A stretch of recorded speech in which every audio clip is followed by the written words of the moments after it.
Hi there, I'm Evelyn, 27 years old. I'm a homemaker and also work at a company where I hold a position of responsibility.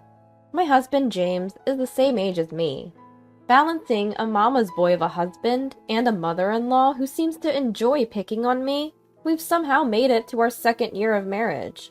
Patting myself on the back for staying strong, I've found solace in my job. Thanks to that, I've been climbing the corporate ladder, making unusual strides for a woman in my position. Given my job, I often find myself flitting around Las Vegas for business, and I'm currently right in the thick of a business trip. And right in the middle of an important meeting, it happened. Just as the meeting began, my phone, set on silent, wouldn't stop vibrating. Thinking it might be an emergency because of the relentless calls, I checked my phone under the table. It was filled with missed calls from my mother-in-law. What on earth? I was startled and decided to call her back. Just as I was about to step out and return her call, she called again. When I left my seat and tried to call back, I received another call from mother-in-law. "Hello, Evelyn! Where are you right now?" As soon as I pressed the call button, I could hear her agitated voice. "I got a call from the last person I wanted to hear from," I muttered to myself. "Hello, mother-in-law. What can I do for you today? Is there an emergency?" "I don't care what you can do for me. I asked where you are." Her usual arrogance rubbed me the wrong way, but I was in the middle of an important meeting. I didn't want to extend the call by arguing back, so I responded. "Sorry, didn't James tell you? I'm at a meeting on a business trip. Can I call you back as soon as it's over?" I replied as gently as I could. "Well, of course I knew that. Neglecting your home and your husband. What are you doing? Hurry home!" Out of nowhere, she hit me with an unreasonable demand. "Mother-in-law, I'm sorry. I'm in the middle of a very important meeting. So..." Then she cut me off. "You're just a wife, yet you're so arrogant. Now go home. Today is a very important day. You understand, right?" My mother-in-law spoke, letting her irritation build.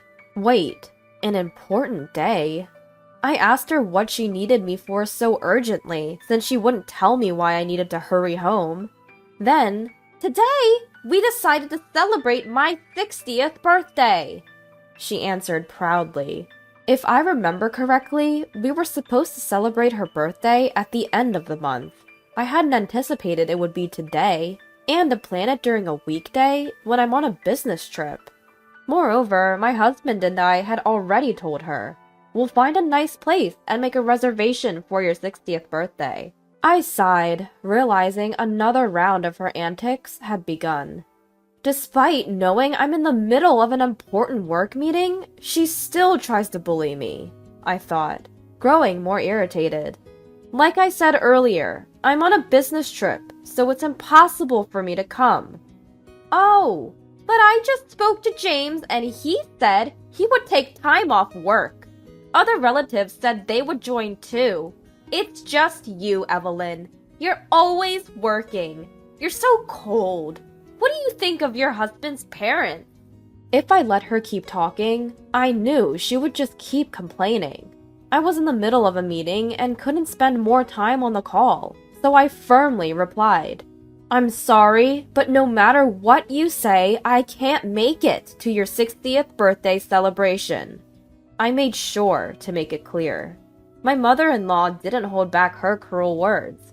Taking a deep breath, she said, "I will never accept you as family. Don't bother coming back. This is a divorce. James was too good for you from the beginning."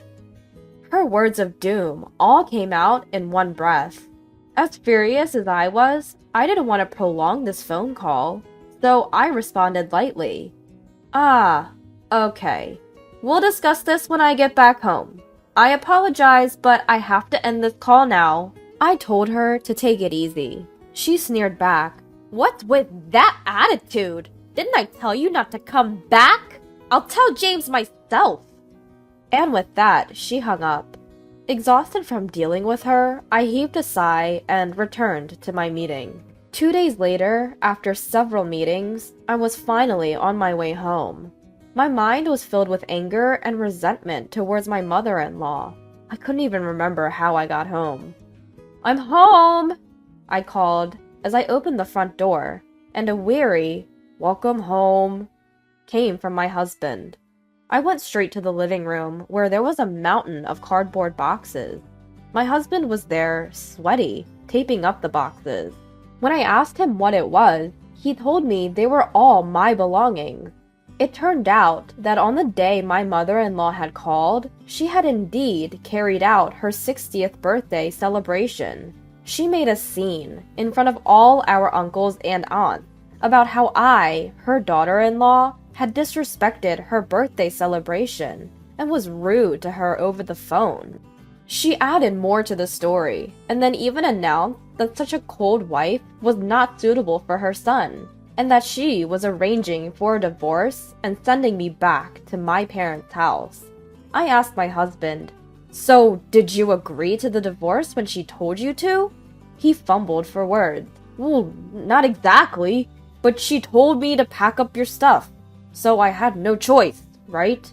I stopped putting packing tape on the cardboard box and answered in a flustered manner. "So you didn't object to her? You're okay with this?" He admitted that his father had also told him to comply with his mother's demands because it would be trouble for him as well if she got upset. So what does it mean to accept a divorce gracefully? This parent and child. A mother's son, a father who was in control of his mother. It seems that there is no one who thinks to be on his wife's side. While I was speechless, he said, "Mom's word is law. We just need to wait until she calms down. It's fake. This divorce is fake. I'll come to get you once things have settled down." James pleaded with a desperate look in his eyes. I wished he would have used that cunning against his mother. I want mother-in-law to use that wisdom. Just how scared of his mom does he have to be this submissive? I thought to myself, this is hopeless. I began to regret marrying this man. But then, I thought, this could be a good opportunity. If I stayed with him, I would probably continue to be bullied by my mother-in-law and threatened with divorce. Maybe it's better to take this chance and leave, without a fuss. And I make enough to support James by myself, you know. Even if I live alone, I won't lack anything. Just like that, I felt my mood lighten. I told James, "Okay, let's do it." After telling him, I called mother-in-law. Before the third ring could finish, mother-in-law answered with the, "Hello? I'm moving out, just as you wished." I calmly relayed the message. Almost like she had been waiting for it, mother-in-law responded with an exultant tone. Go ahead, leave! Finally you understand you're not suitable for James, huh? What a breath of fresh air. Don't worry, I'll find a cute, obedient wife who is also kind to parents for him next. There'll be plenty of women vying for James. And oh, until he finds his next wife, I'll take care of everything for my son. So don't worry about that either. She threw every possible jab she could, thinking this would be the last chance.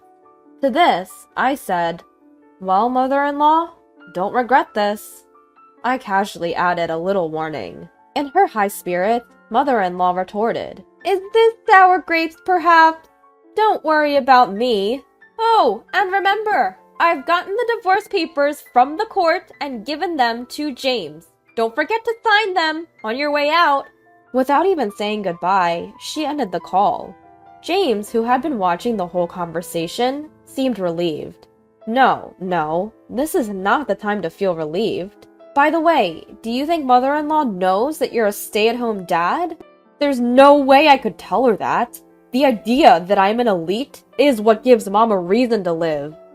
James responded, flustered. Ah, I see. Come to think of it, there might be too many instances that hint at this. Despite being dressed in worn-out sweatpants at home, he intentionally changes into a suit when meeting mother-in-law. He also pretends to be out during the daytime just for mother-in-law, as if he's going to work. And mother-in-law, at her 60th birthday party, unabashedly bragged about how James is such a kind son to take time off from work to celebrate with her, and that with James's status, he could find a more docile and cute wife than me at any moment. If we got a divorce, these things would inevitably be revealed. But I doubt this mama's boy would ever have the courage to disappoint mother-in-law, who believes her son is an intellectual powerhouse. I also doubt mother-in-law would ever consider the possibility that her elite son had quit his job. In fact, James quit his job about a year ago. Mother-in-law's status symbol of an elite son was now unquestionably unemployed, a stay-at-home dad. The catalyst for this was a significant mistake at work that led to a demotion and a pay cut. I'm sure he didn't tell mother-in-law about this either. Straying from the path of a successful career had severely shocked him. He was always a mollycoddled mama's boy, so he probably couldn't take a hit. At the time of writing his warning letter, just the thought of going to work caused palpitations and nausea. He couldn't even step out of the house. At first, James would call in sick or apply for paid leave, but eventually he stopped even doing that. His unexcused absences piled up, and he ended up quitting his job. Now it seems like he has no intention of finding a new job and relies on me for support. He's too afraid to tell his mother about this situation because he's worried she'll get angry. I must say, it's a little disappointing that I won't get to see her reaction when she finds out what's been happening. I imagine she'll be absolutely shocked, but that's none of my business anymore. After James handed me the divorce papers, saying, "Remember, this is just a ruse to fool my mom," I promptly filed them in court. I quickly signed a lease for a new apartment and moved out. About a month later, I received a call from James's mom, who I thought I had cut ties with. I sarcastically asked her, "What could you possibly need from me now? Aren't you relieved to be rid of me?" She retorted, "Just the same as always, huh? Just listen to me," and started speaking in her usual condescending tone. The topic? James. After our divorce, his mom had been helping him out with his housework. Every time she went over, James would just be lounging around at home, showing no signs of heading to work. She asked me if I had any idea why he might be acting this way. I had to hold back a laugh as I nonchalantly responded, "Oh, is that so? Well, of course that's the case. That's right, James has no intention of working." Forgetting the way she had treated me, she suddenly pleaded, "Evelyn, could you please do something about this?" Why should I? He's nothing to me now. She had treated me poorly and now only wanted to use me when it was convenient for her. How selfish. She then tried to blame me, suggesting, "Did you say something to hurt James when you left?" Just how far does she intend to villainize me? Can't she see that the problems lie with her and her son? The one who got hurt was me. Oh, really? Didn't you marry James because you could live a luxurious life? What exactly got hurt when you divorced? She thought I had married James for his money? I wish she would stop making such absurd accusations. What? Are you kidding me? During our marriage, I was the one supporting James. I was even helping you out financially. If anything, my lifestyle became less luxurious because of James. I didn't really care before, but should I start demanding compensation?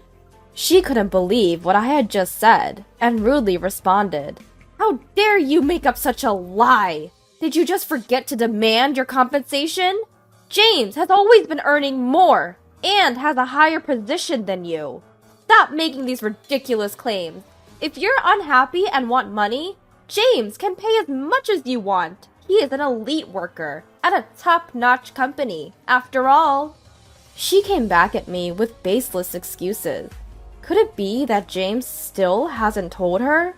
As much as I dislike the idea of revealing something he's chosen to hide, this might be my chance to see her reaction when she learns about the situation.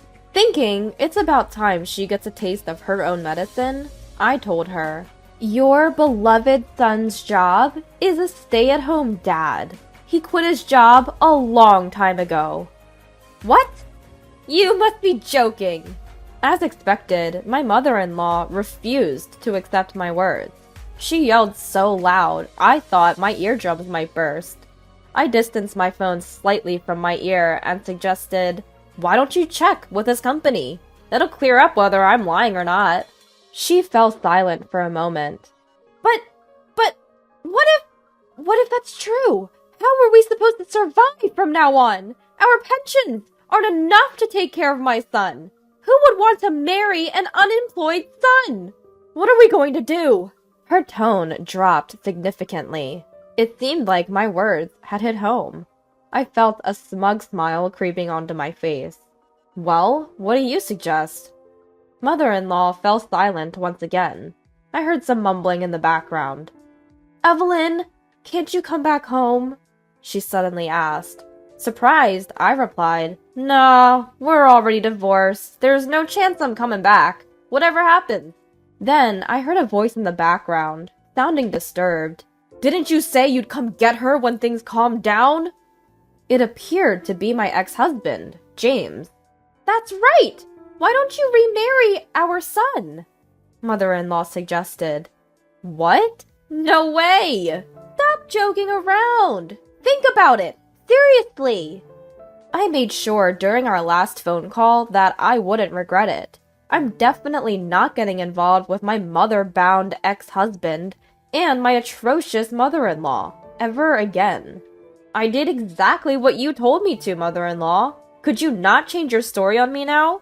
But Evelyn, you're not the type to take words at face value. You've always calmly countered anything I've said, haven't you? I didn't think you'd actually go through with the divorce. It seems like mother-in-law didn't expect me to reject her this firmly. Sure, I was just tolerating it. Also, remember when you packed my stuff and kicked me out? I recalled every single thing they did to me and unleashed my anger. Well, that was just a prank. Yeah, just a prank. Despite her desperate attempts to justify herself, I retorted, "A prank, huh? I think that's even worse, don't you?" I was taken aback and realized there was no point in continuing this conversation. I glanced at my wristwatch. It was almost 1 p.m. My lunch break was completely wasted on this nonsense. Mother-in-law, can we wrap this up?" I asked. "Oh, what is it, Evelyn?" She responded with an irritatingly sweet voice, perhaps expecting a positive answer from me. Thinking I won't entertain her expectations, I said, "I need to hang up now. I've got a meeting coming up and I need to review some documents." Despite moving my phone away from my ear. "Wait! Evelyn, please wait! Say something!" I could hear mother-in-law's desperate scream. Then I heard, "James! This happened because you didn't handle things properly!" She was berating James. Seems like everything that doesn't go according to mother-in-law's plan is always someone else's fault. I was getting sick just listening to her. So, without hesitation, I tapped the end call button and blocked all incoming calls from mother-in-law. So, what happened next? Well, I received a message from James. He said, "I want to come back." He was persistent, and it seemed like a good opportunity. So I asked my lawyer to claim divorce compensation. That mother-in-law and father-in-law, it seems they were weak when confronted by a lawyer. They quickly made a lump sum payment. The money appears to have been fronted by the mother-in-law and father-in-law. Perhaps this situation caused a change in mother-in-law and father-in-law's attitude. James now constantly gets nagged by them to get a job. It seems like he's getting fed up with it. Where did that once successful man go? Apparently, he can't afford his apartment rent anymore and moved back to his parents' house. Blaming his divorce on the mother-in-law and father-in-law, he's now eating into their pension and savings for their old age. Like father, like son, as they say. They both keep blaming each other for their sins, without reflecting on their own actions. By the way, he mentioned that he's going to apply for public assistance soon. They won't be able to have their way with the government, so I hope they try to correct their character while they still can. As for me, A presentation I made on a business trip was recognized, and a contract with a major new client was established. My position and income have both increased.